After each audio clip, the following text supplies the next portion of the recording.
আমাদের coaching centre থেকে এখন ছেলে মেয়েদের আর্টিকেল শেখানো হচ্ছে। আর্টিকেলটা কাকে বলে? আগে প্রথমে আমরা লিখব আর্টিকেল কাকে বলে অ্যাট ফার্স্ট। হ্যাঁ, আমরা সবাই জানি a and the are called article in English. ইংরেজিতে এই তিনটাকে একসঙ্গে আর্টিকেল বলা হয়।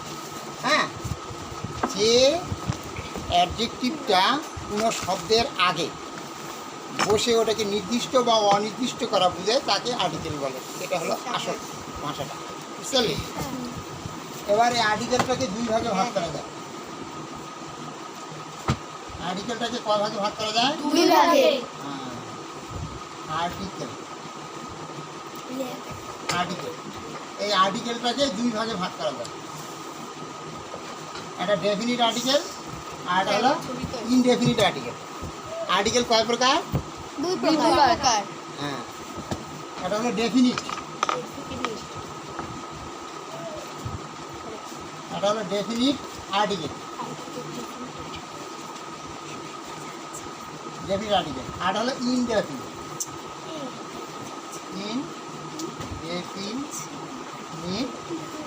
আর্টিকেল। আর্টিকেল ডেফিনিট আর্টিকেল মানে যেটা নির্দিষ্ট করে বোঝায়। এটা কি হবে? উদাহরণটা কি হবে? যেটা নির্দিষ্ট করে বোঝায়। উদাহরণটা কি হবে? উদাহরণটা হবে সূর্য। D D. এটা উদাহরণ হবে। হ্যাঁ, এটা উদাহরণটা কি হবে?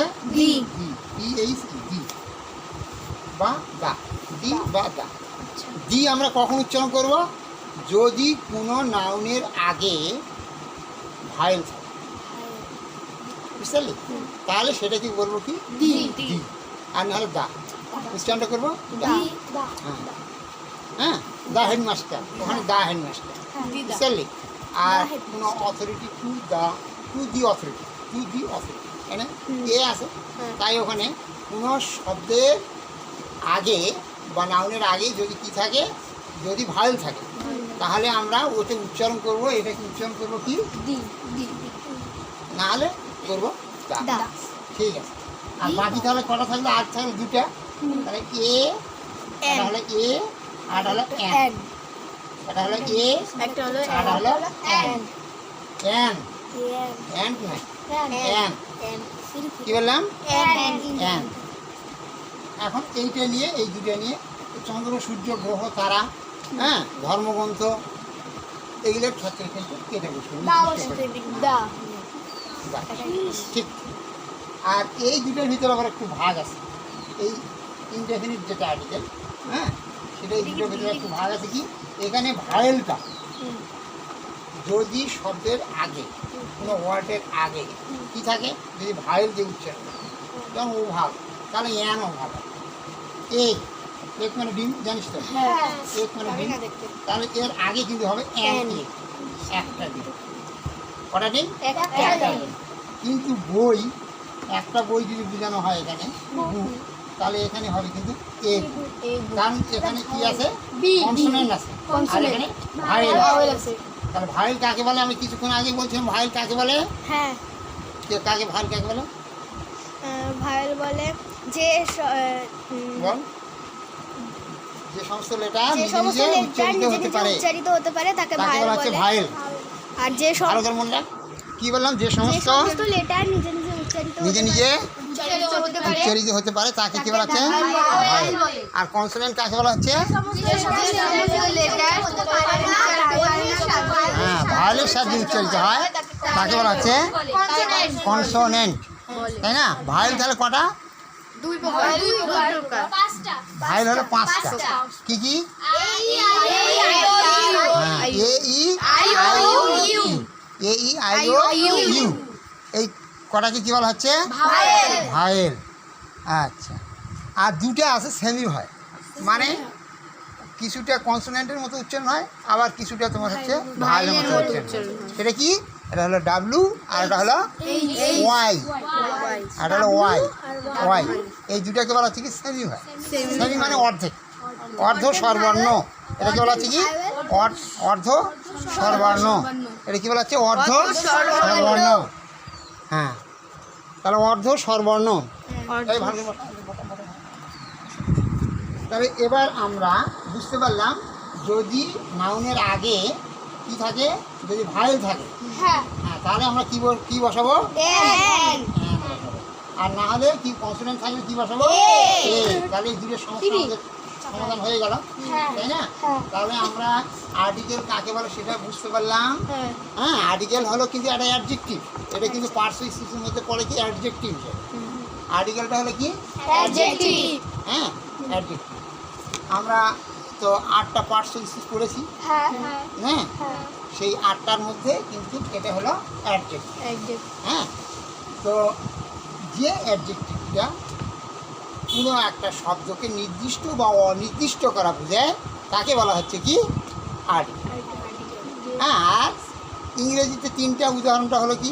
এ, an, and, the. The are called article in English. ইংরেজিতে এই 3টাকে আর্টিকেল বলা হয়। তাহলে আর্টিকেলকে কয় ভাগে ভাগ করা যায়? 3 ভাগে 2 ভাগ। 2 ভাগে 2 ভাগ। There are 2 kinds of article. There are two kinds of article. One number is definite article, 2 number is indefinite indefinite. Article বাস হয়ে গেল। ডেফিনিট আর্টিকেল উদাহরণ কি কি? দা একটাই। Indefinite a an a an, ঠিক। হ্যাঁ, আচ্ছা, এ কোথায় বসে? এটা কোথায় বসবে? কে পারবে? হ্যাঁ, বলো। এটা কোথায় বসে? ইনডেক্স শব্দের আগে যদি কি থাকে? কনসোনেন্ট হ্যাঁ, তাহলে কি হবে? এ বসে এ বসে। আর এন কোথায় বসবে? ভাইলের আগে ভায়োলের আগে আগে।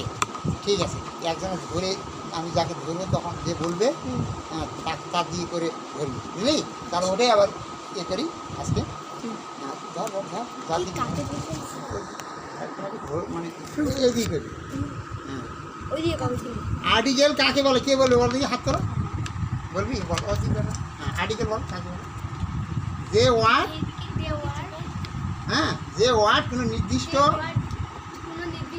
বা অনির্দিষ্ট করা বোঝায়, যে অ্যাডজেক্টিভ অন্য কোনো নাউনের পূর্বে বসে নির্দিষ্ট বা অনির্দিষ্ট করা বোঝায় তাকে, হ্যাঁ, ভাইল কাকে বলে? দেখি।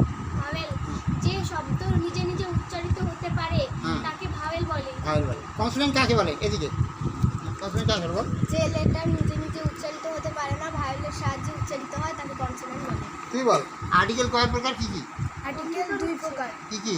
তুই বল, কি কি? আর্টিকেল কি কি হুম, এ হুম। এ এম আর্টিকেল কয় প্রকার, কি কি? আর্টিকেল 2 প্রকার। কি কি লেখা আছে তো? বলো। এ এম হ্যাঁ, কি বলতো?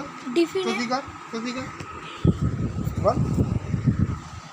Definite definite article definite article আর ইনডেফিনিট আর্টিকেল। ডিফিনিট আর্টিকেল হ্যাঁ, ডেফিনিট আর্টিকেল উদাহরণ কি? ডেফিনিট আর্টিকেল উদাহরণ দা ইনডেফিনিট, ইনডিফিনিট হ্যাঁ, কে বলবে? এ এম আর হলো এন, এন তাই না? আর এ এন কোথায় বসে সেটা আমরা দেখাই দিলাম কিছুক্ষণ আগে। হ্যাঁ বাস, তাহলে এবার আর্টিকেল সম্পর্কে মোটামুটি একটা ধারণা চলে আসলো আমাদের। এটা যখন অফ হবে তখন ঠিক কর। আচ্ছা, ঠিক আছে, এবার রাখো। হ্যাঁ, এবার প্রিপোজিশন, আর্টিকেল প্রিপোজিশন একটু আলোচনা করি। এবার আমরা আলোচনা করবো কি? প্রিপোজিশন। প্রিপোজিশন হ্যাঁ, preposition. Position parts of speech 8টা ভাগ আছে না? হ্যাঁ। তার মধ্যে একটা ভাগ হলো কি? Preposition preposition. কেমন তোরা কথা বলছিস? কি হচ্ছে? প্রিপোজিশন। প্রিপোজিশন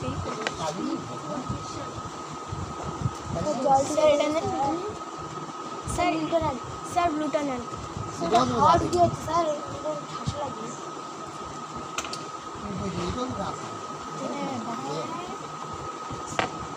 প্রিপোজিশন তো কথা কেবলই একটু জল ঢুকে আনবো স্যার বুঝতেই হবে। জল না না স্যার একটু জল ঢুকে আনছি দিন হ্যাঁ, হ্যাঁ। স্যার 2 ফোঁটা প্রিপোজিশন একটু মুখে মুখে বলি। প্রি শব্দের অর্থ হলো পূর্বে, before. Pre means before, pre means before মানে আগে। আর পজিশন শব্দের অর্থ হলো অবস্থা। প্লেস।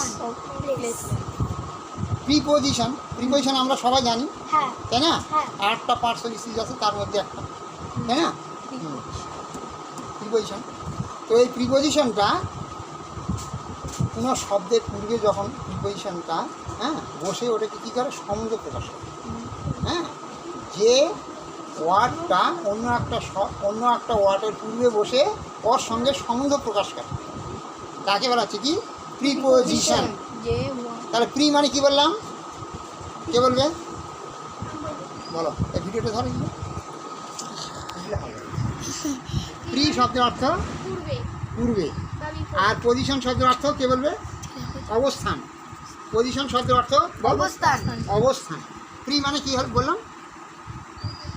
পূর্বে প্রি মানে পূর্বে, ওই দিকে প্রি মানে পূর্বে পূর্বে, পজিশন মানে অবস্থা অবস্থান। হ্যাঁ, তাহলে আমরা বুঝতে পারলাম। তাহলে এই উদাহরণগুলো হচ্ছে যেমন টু, যেমন উদাহরণ কি, টু, অ্যাট, ইন, এগুলো কি বুঝলি?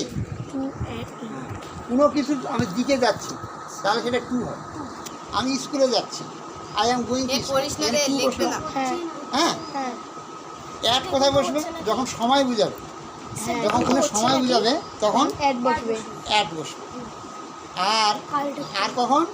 যখন কোনো ছোটো জায়গা বোঝাবে, যেমন আমি বরইতে বাস করি, আই লিভ অ্যাট বরই। কিন্তু আমি বালুরঘাটে বাস করি, আমি কলকাতায় বাস করি, হ্যাঁ, তাহলে সেখানে হবে আই লিভ ইন কলকাতা। তাহলে একটা বিখ্যাত জায়গার ক্ষেত্রে, ঐতিহাসিক জায়গার ক্ষেত্রে কি হচ্ছে, ইন হচ্ছে। আর ছোটো জায়গার ক্ষেত্রে কি হচ্ছে? আর কি তারিখ যদি মানে সাল যদি বুঝে, ঠিক সাল যখন বুঝাবে না তখন হবে ইন, সালের আগে হবে ইন, আর তারিখের আগে হবে অন।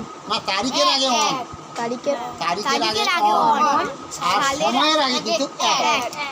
বুঝলি? আমি 6টায় উঠি, হ্যাঁ, তাহলে কি হবে এটা? I rise at 6 AM। এই যে অ্যাড হলো এটা, বুঝতে পারলি? যখন সময় বুঝাবে সেখানে হবে কি, এক। আর ছোটো জায়গার ক্ষেত্রে কোনো ছোটো জায়গা যখন বুঝাবে তখন সেখানে বুঝাবে কি, হ্যাঁ, সেখানেও হবে এক। ভিডিওটা আসতে বন্ধ। আজকের মতো এখানেই আমরা সমাপ্তি করছি।